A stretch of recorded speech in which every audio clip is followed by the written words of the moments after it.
Okay. Hey friends, Mr. Nomads here. It's my turn to talk about what we took up on the Annapurna Circuit Trek here in Nepal. Starting as Mrs. Nomads did with the shoes. I'm a big Merrell fan. Mine were trashed and could not find any before we started the trek.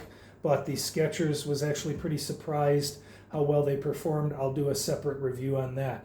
I only have the one pair of trekkers or hikers, so I took up my Brooks walking shoes, and I wore them a couple nights to dinner and stuff. Fortunately, didn't experience rain or anything that made me need a second pair of hikers, but I would recommend a second pair.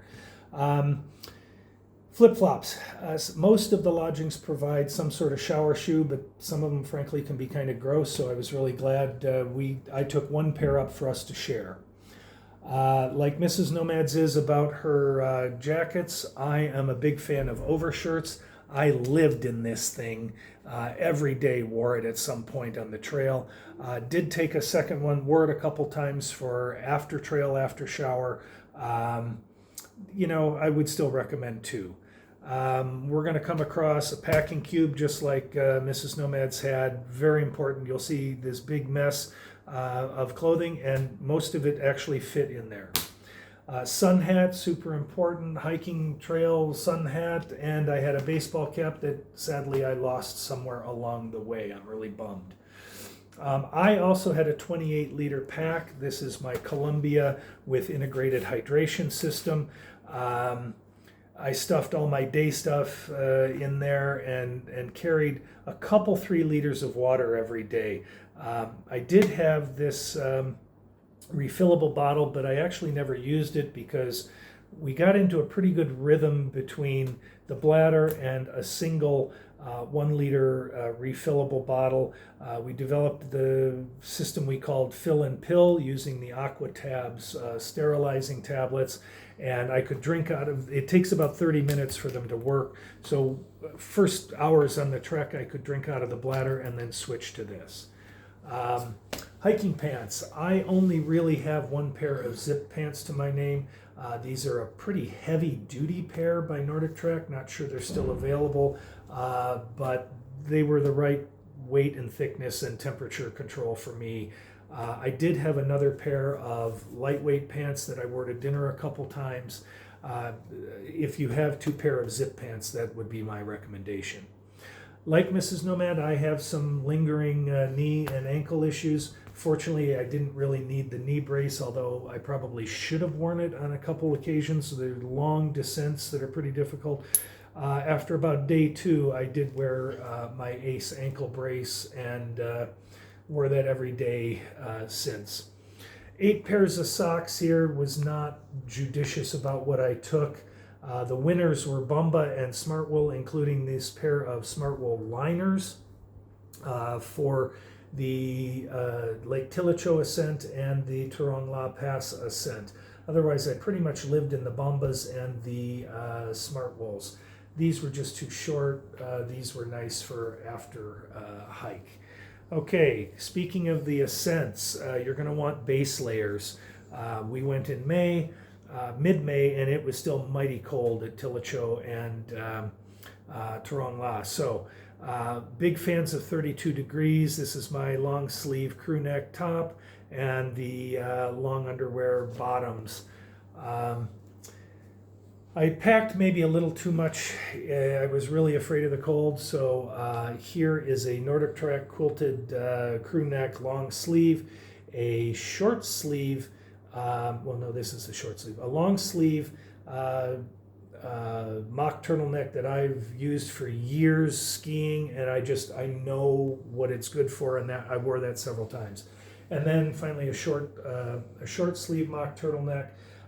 This combined with the 32 degree base layer shirt was really all I needed for some of the early ascents. Big fan of ex officio underpants, guys. These things, they're easy to wash, they clean up, they're wicking, and they dry fast. Big fan, highly recommend. I took 4 pair. I used them all. T-shirts. People tell you can get by with 2 T-shirts and just wash in the sink and dry it on the backpack.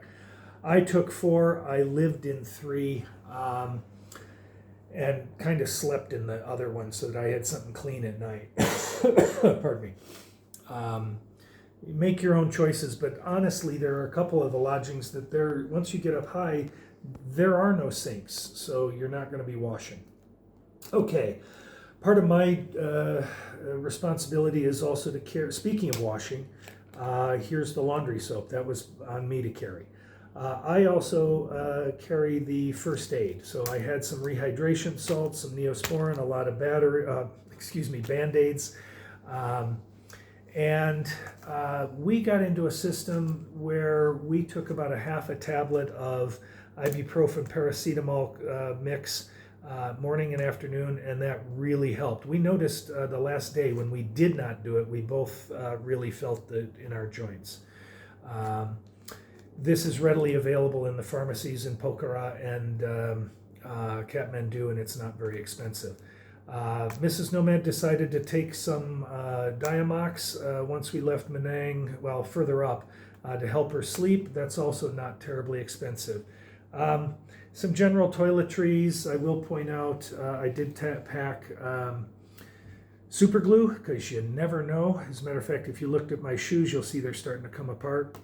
Bath body gel shampoo combo. I'm only showing one, but we probably took about 4 or 5 up, used most of them. You're definitely going to want some sort of face cream, sunscreen, and lip balm. The winds up there can really dry out. I packed a couple washcloths here. Didn't use them at all. Eyeglass wipes. We both wear glasses. Those are handy to have. As Mrs. Nomad has, there's a quick dry towel here that came in pretty handy. Bandanas. I can't talk enough about bandanas. I carried 2 at all times. I actually even used this one to filter some of the sediment out of some of the mountain water as we were doing our fill and pill. A buff, definitely lightweight buff. You're going to want that. And I packed this sort of cashmere wrap scarf. I did sort of use it a couple times, but probably could have gotten by without it. Gloves, pair of lightweight, the electronic touch finger gloves, and a thicker pair. And for Tilicho and, well, I wish I'd worn both at Tilicho, but I did for Turong La, and that was the only way my fingers made it. Knit cap, heavy duty sweater, quarter zip, half zip. Wore it a couple times at dinner, never trekking. It would have been way too hot. Could have left that behind, I think. And it's also pretty heavy. Mrs. Nomad loves her fishing coat. I love mine. Never wore it on the trail. Didn't need it. Okay, coming back over, I also get to carry the electronics. So here's my phone. She didn't show hers because we're using it to film. Selfie stick, I'm not sure we ever actually used it. Battery pack, if you can each pack one, if you're a couple, that's a great idea. This is a 10,000 milliamp, and we ran it to 0 a couple times because power it's intermittent. You can never count on it. At high camp, they only let you charge your phone until 3 o'clock, at least currently. And so if you get in there later than that or didn't know that, you're going to be SOL and you're going to need your charger. Took a secondary camera because I've been having some issues with my phone. Spare pair of glasses just in case you fall and break. How are you going to see anything, right? Again, speaking of power, here's a universal worldwide plug adapter. It is not a voltage converter necessarily. That didn't seem to be a problem, but it does have spots for several USB cables, which made it nice. You can also plug this battery into that and charge as well. Headlamp you're definitely going to want. You can buy, bring, or rent when you get here. Brought a little flashlight, didn't really use it. Candy, snacks, power bars for the ascent. Just a note about personal preferences. Mrs. Nomad talked about us using Tang and some ORS. That's really all that's available here. So if you're a big fan of Gatorade or Powerade or any of those powdered or gel mixes, you're going to want to bring your own. Pardon me. Cliff blocks, I love these things. They're not available here in Kathmandu or Pokhara, certainly not on the mountain. So if you are a fan of these things like I am, bring your own. We grabbed a little portable clothesline. If you've got the room, you'll find it handy a couple times. Wallet, passport holder, book. Like Mrs. Nomad said, it's nice to have a book. Again, with power being what it is, I had some books on Google Play Books, and we were really worried about battery some nights, and it was nice to have a paperback. There are some book exchanges at a couple of the lodgings.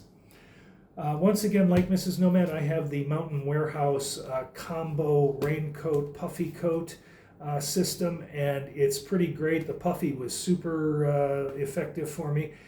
This thing is heavier than hell, and I'm glad I didn't have to use it. I wish I hadn't had to carry it, but you're going to want a raincoat just in case. On the other hand, I also brought up an umbrella, and I haven't got a clue why at this point. I was very worried about rain. But it's heavy enough and the winds are too strong, you're never going to use an umbrella up there. Just bring a good raincoat. And finally, a sleeping bag. We've read a lot of people that said, hey, the blankets that the lodging provides is plenty. I don't know about that in a couple of instances, and frankly, it was nice to have something we knew to slide into that was clean and bug-free and, personal, if you will. So that's sort of it. There's probably a couple pounds of gear that I could have gotten rid of, but not really a lot. It's there's a lot of varying conditions, even in May. We hiked in maybe minus 10 Celsius to probably 15 or so degrees Celsius. And so you're really adding and stripping off layers as you go. And you want to carry things like extra socks in your pack and extra shirts and swap out. So hope you found this helpful, and don't forget to hit like and subscribe, and we'll put a complete list in the description. So thanks for watching.